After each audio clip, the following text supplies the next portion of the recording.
Direct-to-video sequels to older, bigger films are nothing new, and there are dozens of bargain bin continuations of action films ranging from the atrociously awful to the surprisingly good. We even now are getting Kickboxer Vengeance, a sequel still starring Van Damme, but I'm here to talk about the sequel to another Van Damme action classic, Hard Target.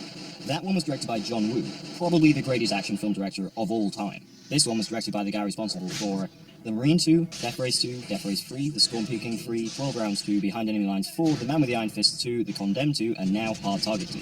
So don't go in expecting a classic, but do expect someone who at least knows what they're doing with this sort of thing. With Scott Adkins replacing Van Damme as the lead being hunted by an unhinged businessman running a human hunting ring, this time played by Robert Knepper, who pretty much plays the original's Lance Henriksen, and relocating to the lush jungles of Myanmar, this is a pretty ambitious action flick that does make great use of its leading man. Though I'm not sure I'd class it in the surprisingly good section of DTV action sequels, it does almost make it. Filmed in Thailand over just 20 days, we follow Adkins as someone actually being hunted this time, versus in the original where Van Damme was helping bring down the ring, but not actually officially the hard target. Bearing in mind that the shoot was so short, this is very obviously a DTV sequel to the original. But that doesn't mean it's immediately bad, just a lesser film.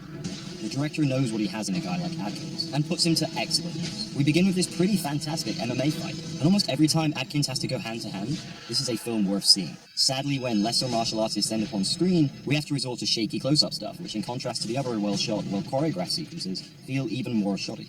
There are valiant attempts at tying this film to the original, outside of the obvious plot influences, to varying degrees of success. There are obvious callbacks and Woo-esque flourishes, with of course the use of slow motion, the main stylistic holdover. Woo used slow-mo in Hard Target either to add emotional impact to a moment, showcasing a reaction, or a particularly brutal hit forward hardcore, or to extend an otherwise complex moment that might be over in a couple of seconds to something easier to understand and follow. I didn't quite get that sense here, with much of the slow-mo really feeling there to simply be there. It does showcase Adkins' movement well, and augments cool hero shots, but that's about it. It does work, don't get me wrong, but it lacks that narrative and stylistic reasoning that comes with it being a tool wielded by a master like John Woo. And that's the big thing here. Sadly, this is a sequel to a film directed by an absolute master on a much smaller budget and shooting schedule, and you can't help but feel it. Depending mainly on Scott Adkins does help, but things like the awful CG blood and rushed editing, such as here, cutting around the otherwise amazing martial artist Chi Chi-Yangin's fight sequence.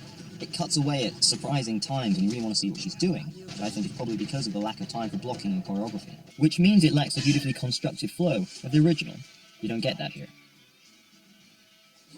I know that they were forced to depend on things like this over this, due to budget and time constraints, but I wish they found more creative ways to cover these scenes. If you can't afford to have someone's throat slit, or you don't have the time to reshoot over and over in case it doesn't work, why slit their throat? That said, for something trying to follow up a film with such dynamic scenes as this, it does a pretty good job. Adkins is always watchable, the locations are unquestionably beautiful, and if you're looking to watch a recent film with some decently hard-hitting fight sequences, you can do far worse than Hard Target 2.